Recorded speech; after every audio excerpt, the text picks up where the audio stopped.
남은 시간은 이런 걸 하면 안 돼.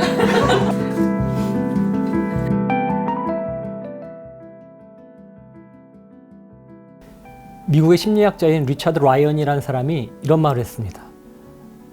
자존감은 패러독스이다. 자존감을 필요로 하는 사람은 그것을 가지고 있지 않고 자존감을 가지고 있는 사람은 그것을 필요로 하지 않는다. 이게 무슨 말일까요? 자존감이 낮은 사람들은 나 저게 필요해, 나도 저걸 갖고 싶어 라고 말을 하는데, 자존감이 높은 사람들은 자존감?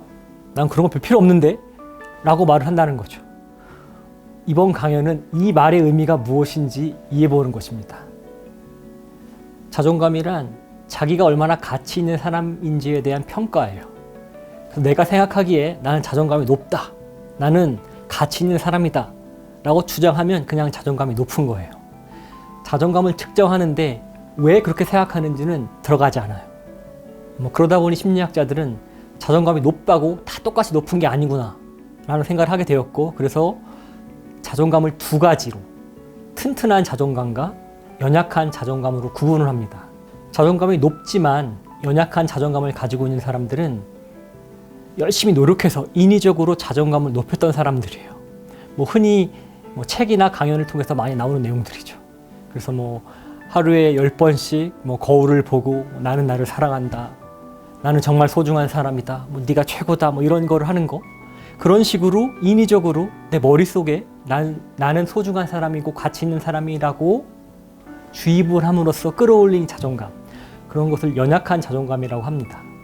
반면에 튼튼한 자존감을 가지고 있는 사람들은 자신의 높은 자존감에 대해서 나름의 근거가 있는 사람들이에요.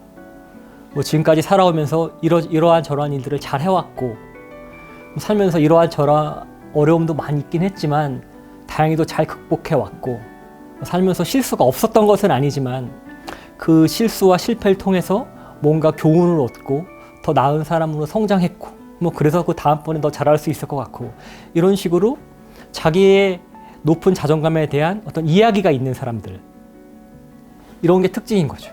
쉽게 생각하기에 예쁘고 잘생기고 집에 돈도 많고 능력도 많고 이런 사람들이 높은 자존감을 갖겠거니 라고 생각할 수도 있지만 꼭 그런 것만은 아니에요. 그런 사람들 중에서도 낮은 자존감으로 고통받고 있는 사람이 많고요.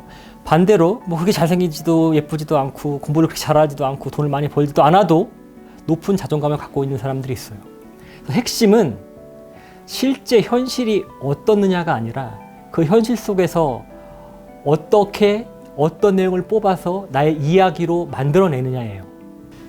그래서 튼튼한 자존감을 가지고 있는 사람들은 자신이 가지고 있는 긍정적인 과거와 부정적인 과거, 자신의 장점과 단점, 그 속에서 좋게 잘 선택을 해서 좋은 이야기를 만들어낼 수 있는 사람이에요. 낮은 자존감으로 고통받고 있는 사람들은 보통 근데 나에게는 좋은 게 없어요, 나는 별로 자랑할 만한 것이 없어요 라는 식의 얘기를 많이 하죠. 나는 굳이 멋있게 얘기할 수 있는 나만의 이야기라는 것 같은 건 없어요, 이런 식으로 얘기를 많이 하죠. 그렇게 자기 삶에 별로 좋은 게 없다고 말하는 사람들은 크게 두 가지예요. 하나는 과거에 일어났던 아주 안 좋은 일 때문에 그로부터 벗어나지 못하고 있는 거예요. 과거의 망령에 아직도 붙잡혀 있는 거죠. 다른 한 가지는 지금 나의 모습이, 현재 살고 있는 나의 모습이 그렇게 좋아 보이는 게 없는 거죠. 장점이 없는 거죠. 이런 상황에서 어떻게 하면 좋은 인생 이야기를 뽑아낼 수 있을까, 만들어낼 수 있을까, 그 과정이 무너진 자존감을, 낮은 자존감을 다시 복구할 수 있는, 높게 세울 수 있는 길이라고 저는 생각을 합니다. 구체적으로 이런 거예요. 먼저 과거의 예를 들어볼게요. 제가 심리학을 공부하다 보니 학교나 이런 곳에 가서 보면 과거에 학교 폭력으로 힘들어했던 사람들을 종종 만나요. 제가 최근에 봤던 어떤 사람의 경우에는 이분이 전학을 갔던 그날 당일에 아무 이유 없이 소위 잘 나가던 그 학교의 학생들에게 단체로 얻어맞은 거예요. 집단 폭행을 당한 거죠. 그래서 이분이 땅바닥에 쓰러져 가지고 위를 쳐다보니까 수많은 아이들의 눈이 보이더라는 거예요. 근데 아무도 자기를 돕지 않더라는 거예요. 이분은 그때의 사건을 계기로 해서 어떤 사회 공포증 같은 게 생겼어요. 남들이 날 쳐다보기만 하면 그때 생각이 나는 거죠. 이런 과거 때문에 힘들어하고 고통받고 살 수도 있었겠으나 이분은 어떤 생각을 했냐면 이렇게 학교 폭력으로 고통받고 있는 사람이 나뿐은 아니겠구나. 나는 이런 사람들을 돕는 사람이 되고 싶다라는 생각을 하게 된 거예요. 그래서 이분에게 학교 폭력이라는 과거의 안 좋은 과거는 나로 하여금 상담 교사가 되게끔 성장시켰다라는 식의 해석을 하는 거죠. 이 과거에 앉아왔던 사건이 나에게 어떤 변화를 주었고 그 변화 덕분에 나는 지금 이러한 사람으로 성장할 수 있었다. 이 성장이라는 게 핵심어가 되겠죠. 그렇게 과거로부터 내가 어떻게 성장해 왔는지를 이야기할 수 있었을 때 이 과거를 조금은 더 긍정적인 측면에서 바라볼 수가 있는 거죠. 반면에 나는 단점은 엄청 많은데 장점은 별로 없어. 이런 식으로 자신의 어떤 부족함에 대해서 고민하는 사람들도 많이 있죠.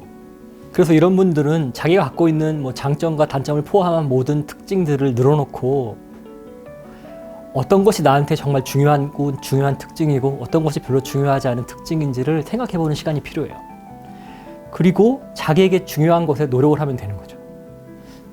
최근에 인터넷상에서 자존감 하면 많이 검색되는 것으로 이효리 씨의 얘기가 있었는데요. 자기 남편이 이상순 씨와 의자를 만드는 과정에서 자존감의 비결을 배웠다 이런 식의 내용인데 그 내용이 뭐냐면 둘이 같이 의자를 만드는데 이상순 씨가 사람들이 잘 보이지 않는 의자의 밑바닥을 이렇게 사퍼질하고 있었다라는 거죠. 그래서 이효리 씨가 물어봤다 그러죠. 이거 아무도 안 보는데 도대체 이걸 왜 이렇게 열심히 해? 그때 이상순 씨가 뭐라고 답변했다 그래요? 내가 아니까. 이상순 씨가 아무도 보지 않는 의자 밑바닥을 닦았을 때 자기 자존감을 높이기 위해서 한 건 아니겠죠. 그런 생각은 아마 이상순 씨 머리에 스치지도 않았을 거예요. 이상순 씨가 그 당시에 생각했던 것은 아마도 이 의자를 잘 만드는 것이 나에게 중요하다. 그러니 나는 이 의자를 잘 만들기 위해서 열심히 노력하고 싶다. 라는 생각이었을 거예요. 제가 앞서 자존감을 가지고 있는 사람들은 그것을 원치 않는다란 말을 했었는데 그 말의 의미가 바로 이런 거라고 저는 생각해요. 자존감이 실제로 높은 사람들은 자존감을 높이기 위해 사는 게 아니에요. 자기 자신에게 소중한 일이 무엇인지 깨닫고 그 소중한 일들을 잘 해내기 위해 노력하는 거예요. 자기가 맡은 업무를 잘하고 자기를 아껴주는 사람을 잘 아껴주고 그러는 과정에서 결과로서 높은 자존감을 갖게 되는 거죠. 하지만 자존감이 낮은 사람들은 그러한 과정이 잘 보이지 않죠. 단지 나는 이렇게 자존감이 낮아서 힘든데 저 사람은 저렇게 높은 자존감을 가지고 있다니 나도 저렇게 되고 싶다 라는 생각을 하는 거죠. 제가 생각하기에 인생에 지름길 같은 건 없는 것 같아요. 아무리 저 길이 쉬워 보이고 빨라 보여도 결국 제대로 된 것을 얻으려면 정말로 소중한 나를 찾기 위해서는 그만큼의 노력을 들여야 하는 것 같아요. 그 시작점이 여러분이 어떤 사람인지 깨닫고 여러분이 좋아하는 게 무엇인지 알고 그것들을 잘 해내기 위해서 노력하는 것이라고 저는 생각합니다.